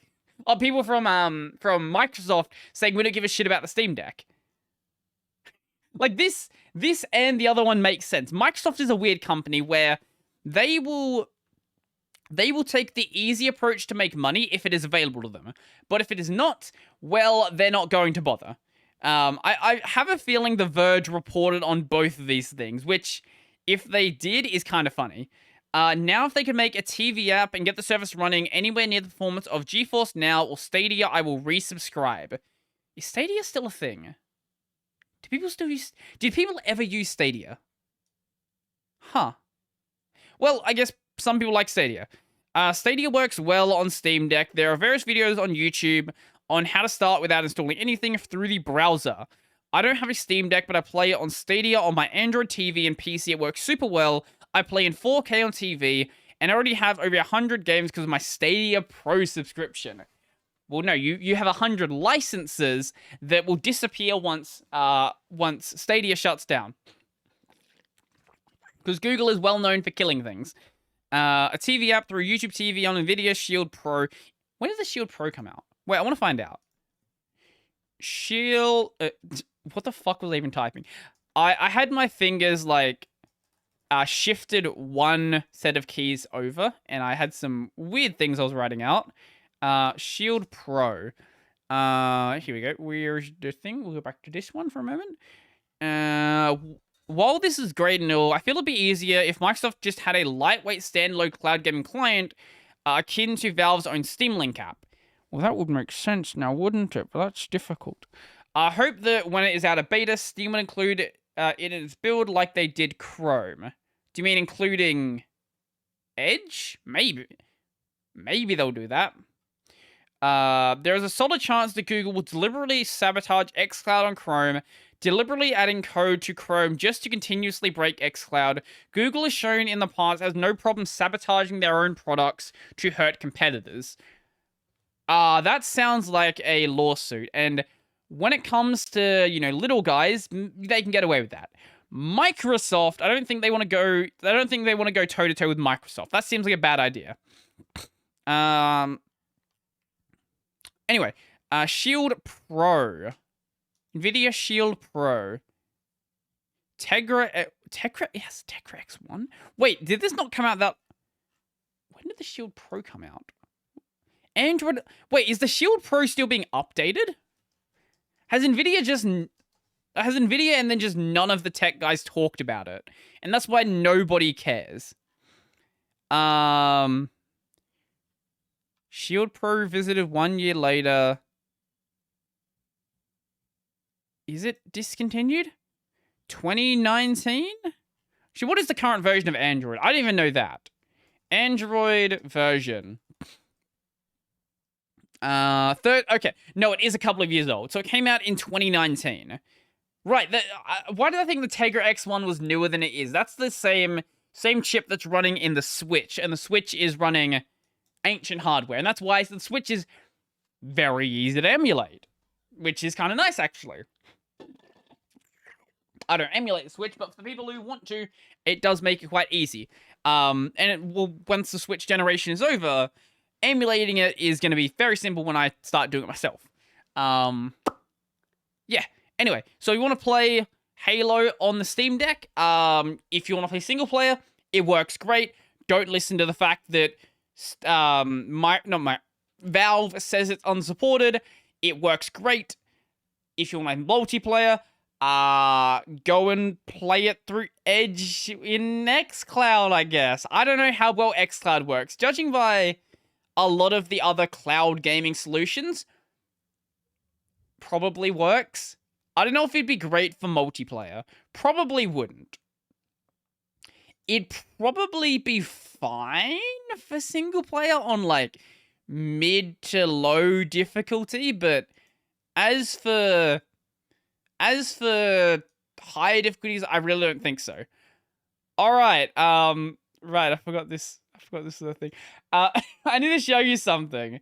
So, we know how Sonic 2 is coming out, right? Because there needs to be a second Sonic movie. Yeah, so Xbox is doing a thing. We might need glasses because these controllers look fuzzy. Follow and retweet with Xbox Sonic 2 sweepstakes for a chance to win a Sonic 2 Xbox Series S custom console and control. It has a custom console as well. Oh no. This is there are two versions. There is the Knuckles version, which is the red version, and the blue version, which is the Sonic version. They have fur on them. These are Xbox controls with fur on them. Now, I don't think I need to tell you how terrible of an idea that is. That's a PlayStation control. We got an Xbox control out. So, okay. There are these things called joysticks or analog sticks. And when you have things jammed in here, let's say this toothpick, well, they become considerably harder to move. Do you not realize how quickly the second fur falls off of this, those are going to be impossible to use? Let alone the fact that your sweaty gamer juices are going to completely destroy the fur, probably in the first, like, 30 minutes to an hour. If you want to put them in, like, a display cabinet or something stupid like that, hey, I guess that's an idea, but yeah, if you actually want to use these, please don't. I wonder if on the rules page they have a picture of the consoles themselves, or is it just the rules? Can I enter? Do I have to be in the US? I wonder. Let's find out. These official rules govern the operation of the blah blah blah. Entry period from the 22nd of March, which is, I guess, yesterday as the recording of this, and the 30th of April. Eligibility. Here. You must be a legal resident of any Xbox Live supported region, so Australia is one of those, obviously. What countries are not supported? It probably says which countries aren't. Are these all the countries? Are these just all the countries in the world? Okay, sure. Sure, this is all the countries in the world according to Microsoft. Anyway, so a lot of people obviously can't enter, but I can. If you are 18 years of age or older, but have not yet reached the age majority in your legal place of residence, you must have your, whatever. If you're less than the age of consent, you have to have a parent enter. So I can enter, cool. Oh, here we go. Where can't we enter? Employees and directors of Microsoft Corporation and its subsidiaries, affiliates, advertising agencies, and promotion parties are not eligible, nor a person involved in the execution or administration of this sweepstakes, obviously. And you're allowed to enter in places where giveaways are illegal. In Cuba, Iran, North Korea. I don't know who's entering, or who'd even consider entering from North Korea. Sudan, Syria, and where otherwise prohibited by law. To enter, you have to register a Twitter account, follow Xbox, retweet the promotional picture, include the hashtag. All required elements must be included to be eligible. You must remain a follower of Xbox for at least 7 days following the entry period. So you can't just follow them and then just unfollow them. That's great. You know what? I kind of want to. I'm gonna answer. Look, if I can, that would be great content, wouldn't it? Like that would be just exceptional content. Also, it'd be exceptionally valuable. Holy shit! Especially if the console itself is also furry. Why would they make a furry console? I don't know. They made a furry controller. I don't ask questions. It's just gonna happen. It's a terrible idea. Oh yeah. Here we go. Here's a picture of some people holding them. Made from the 1970s toilet seat covers that were perfectly preserved. Yup. Imagine touching these with any of your Dorito fingers. Just oh wait, is this the console? Oh, the console's way more boring. Is this Elden Ring? Ah, that's such a boring... I hope that's not actually the console. That's so boring compared to the furry controllers. Those look much better. Those honestly look really cool. Like, these are legitimately cool-looking controllers. The furry ones just look stupid. What the fuck is Bloodborne trending? Oh, because Callie streamed it. That would be why. Very confused there, but that makes a lot of sense. So yeah, if you want to win a furry set of Xbox controllers and a pretty mid-looking custom Xbox that you can probably sell for a shitload of money on the internet, especially because, you know, current gen consoles are still very expensive, you could probably flip it for like 8, 9. If it was just a regular one, you could flip it for $900. It being a custom one, you could probably sell it for like $5,000 or $10,000 probably. There'll be someone stupid enough to buy it.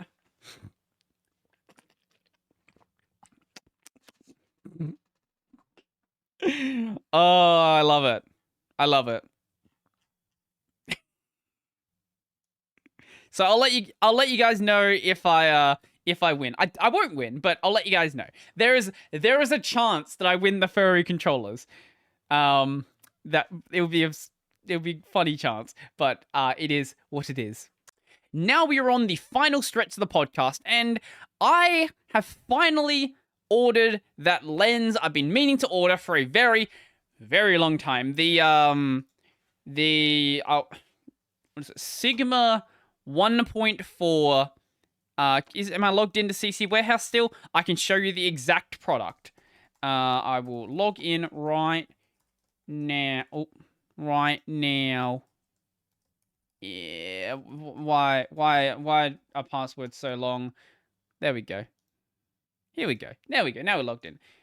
This is a great retailer, by the way. If you're in Australia, they sell grey market camera gear, which is, you know, camera gear that's not specifically meant for the Australian market, but also not, you know, illegally acquired gear. It's just gear that's not supposed to be in that market. Anyway, why I literally search for the product and it doesn't show up. Why? Why would you do this to me?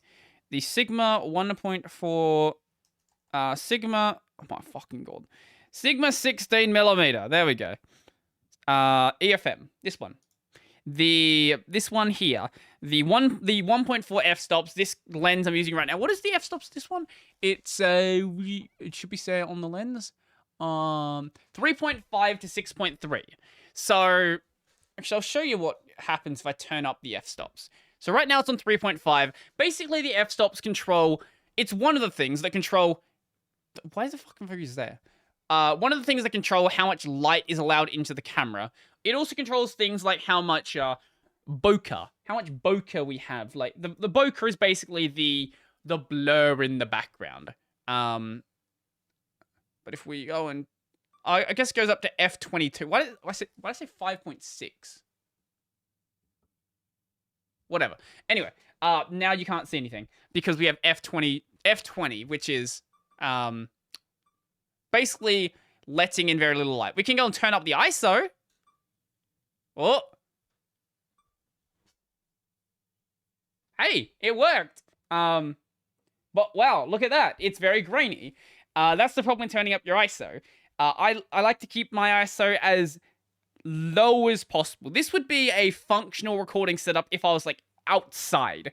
But being inside is not going to happen. So basically, by going with this lens that has a much lower f-stop, it's going to allow me to bring more light in, and theoretically, I can lower the brightness of my lights, or I can do some other things like that. Maybe keep them at the level, but then, you know, lower my ISO even further and things like that. I'm going to bring it down to where it should be. So that's should be at 320, and then my f-stops at 3.5. The problem is that if I was to just take it and then stick it into my current setup, it's going to be very, very, very overblown. Obviously, I could lower the lighting, but then there's still the backlights, which, if I start lowering those, then it sort of lowers the quality of the color. But there is a solution.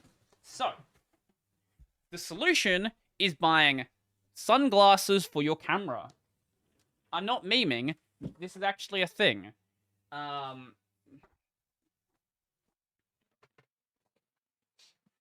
Okie dokie. This is something known as a...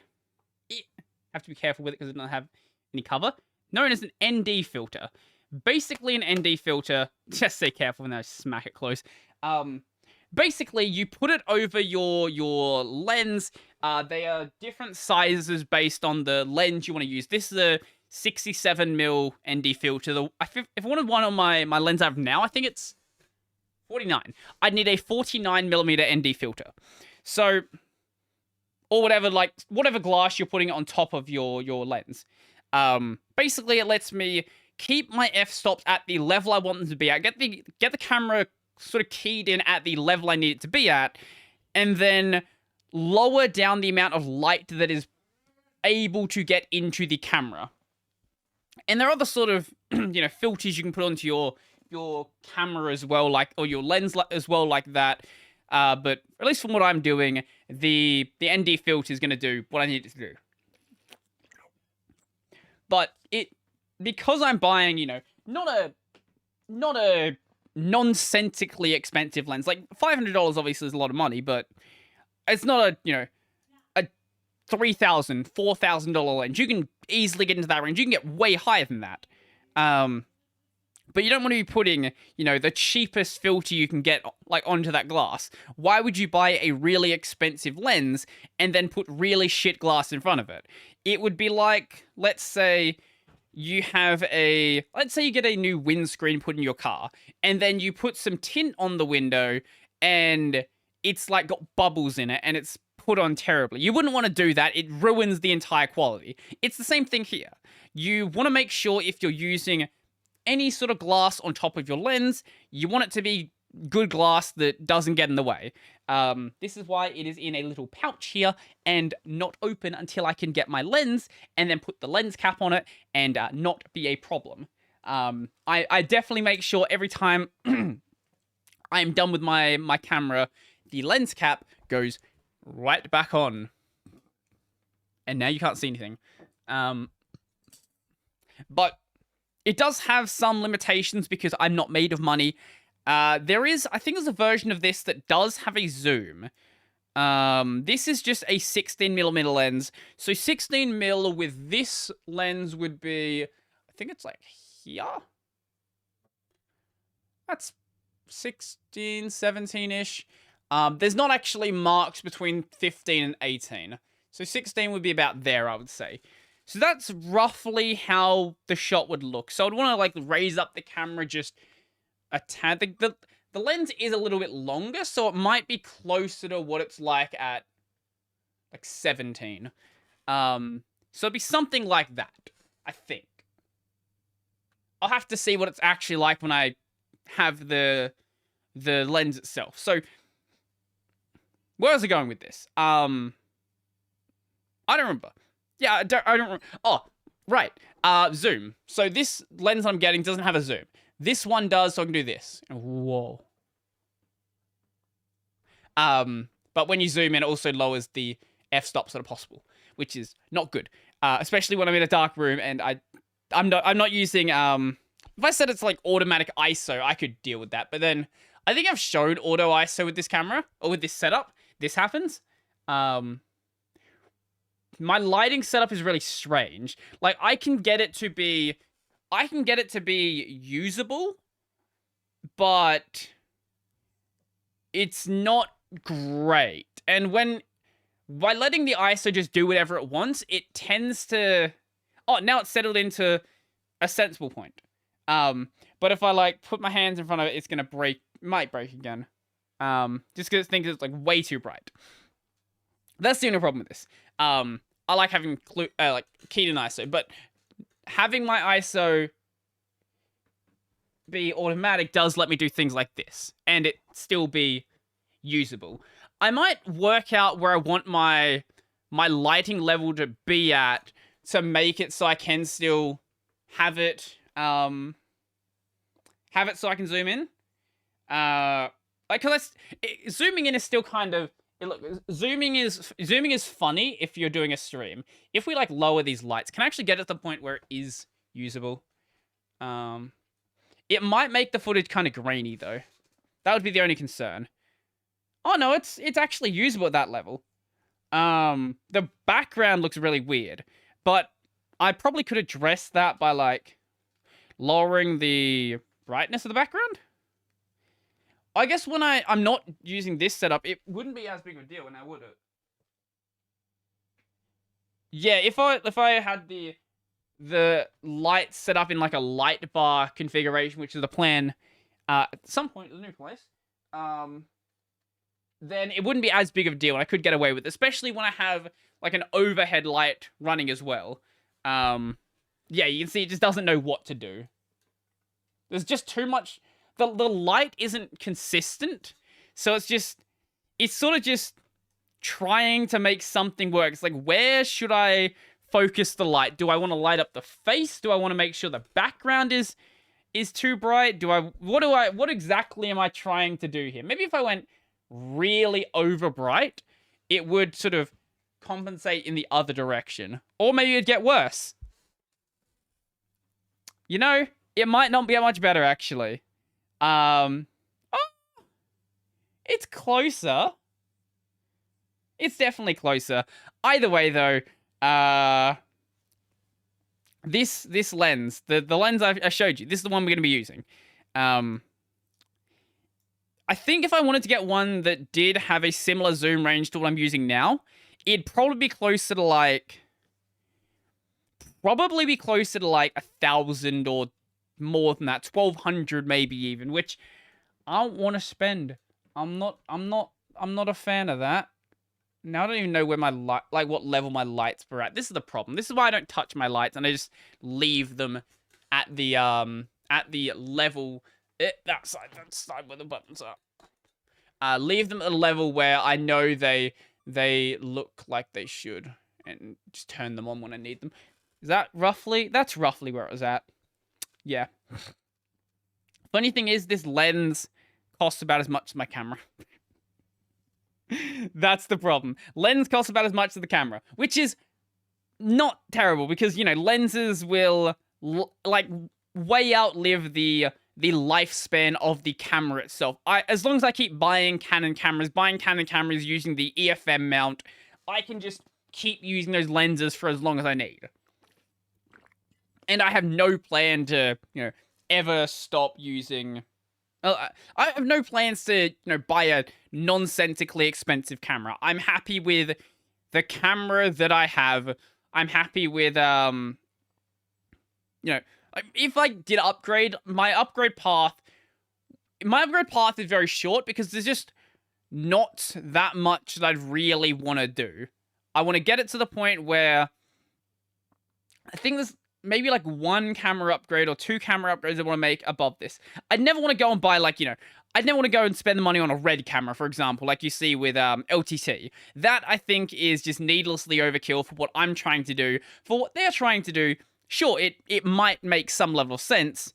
I'm just not shooting, you know, B-roll. I'm not doing these very highly produced videos. I'm just talking shit in my room, and it is what it is.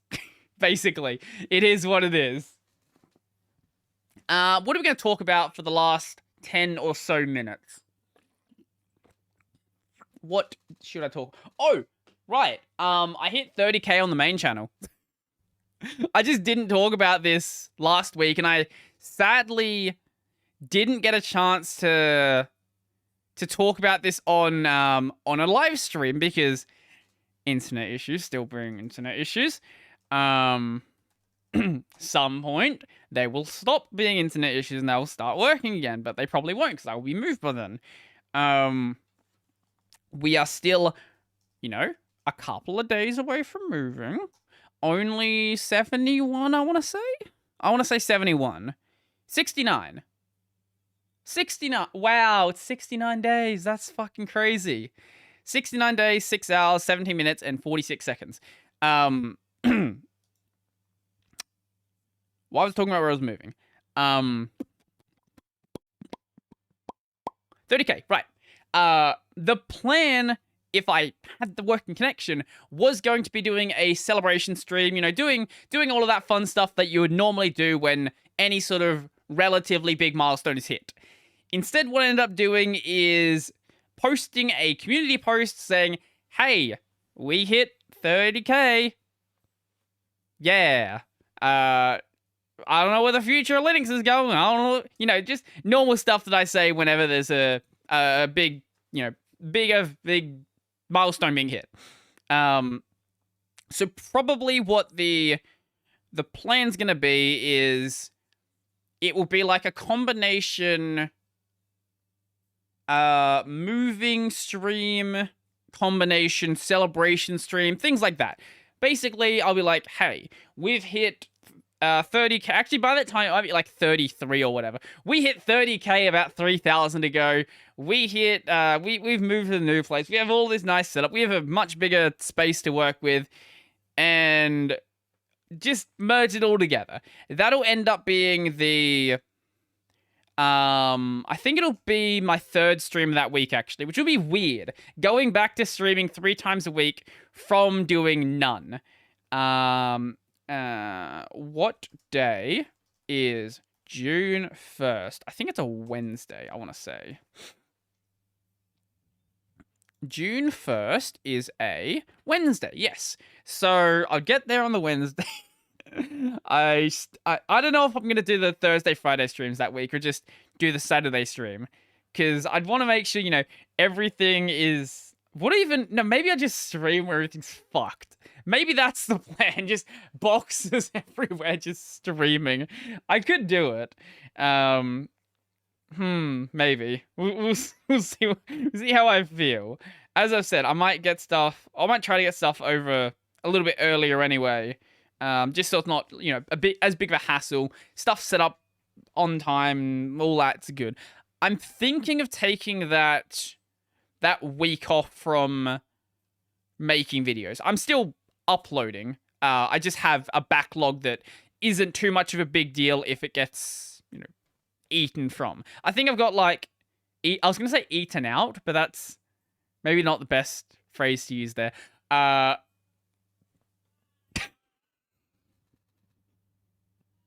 Anyway, where was I going? I might take that week off just to get everything set up. I don't know if I'm gonna order the foam before I go there, because I've said before I want to put up sound foam, or if I'll do that afterwards and just probably will end up doing it afterwards, just because I don't know exactly how much I'm going to need. So I think I would want to measure it out first and then do whatever I need to do there. It's not, either way, it's going to be fairly easy to do anyway. My plan is to probably get A3 pieces of paper, stick a bunch of them to a piece of paper, or staple them to it, and then get the what are they called, the strip, the tape strips everyone uses, the ones you can pull down, and stick them on the wall in 4 pieces, just so they're much easier to get up and get down. But if there is an easier way to do it, I might try to do that. This is $214. How much do you get for $214? $104 you get, what's this, wedge, eggshell. Why are there two versions of the wedge and the... Oh, they're bigger sheets. That makes sense. Is that double? Oh, it's a little bit less than double. So 60 pieces of 50 by 50 by 5. That's still not enough. Oh, as I said, I haven't worked out exactly how much I would need, but this is probably close to how much. It might be close to 300, which for sound foaming a room, and it's not necessarily the case that I have to do every single wall. Like if I have a cabinet there, or I have if I have something there that already disrupts the sound, it's not that I don't have to go and sound foam that. It's already basically done the job of sound foam. The purpose of sound foam is to capture the sound and sort of bounce the sound around in a non-flat manner. Like, the reason why you have echoes in a room is because the sound is bouncing back to you. If the sound is bouncing in all random directions and most of it's not being made, like, most of it's not coming back to you and a lot of it is being absorbed, then the issue isn't necessarily there. I know that it's going to be an issue, though, because, as I've said, there is a bit of an echo, especially, it's mainly the roof that echoes here. In this room, there's echo, so there's definitely going to be echo in that room. No way to tell how much, but I feel like a roof echo might be a little bit more noticeable, especially because I'll have a standing desk and do all that stuff. So I'll want to address that. But anyway, I think that's going to be pretty much where we end it today. It is like 10 minutes till I have to go and make dinner and get ready for work. Because I spent a lot of time on the phone today. But yeah. Next week we don't have plans because I don't plan stuff on the podcast. I don't know what I'm talking about. Main channel doing main channel-y things, doing Linux stuff, doing Linux gaming stuff. Brody Robertson, go check it out. Brody Robertson Plays, we're doing more shorts because I can't stream. But when we can stream on June 2nd probably, then there will be non-short content. And we'll be going back to 5 shorts because I won't be rationing content. And then the podcast, the audio release is available basically anywhere you can find an audio podcast. The video release is on YouTube. I think that, yeah, just on YouTube. And yeah, that's going to be pretty, I'm going to end it. Bye. I'm out.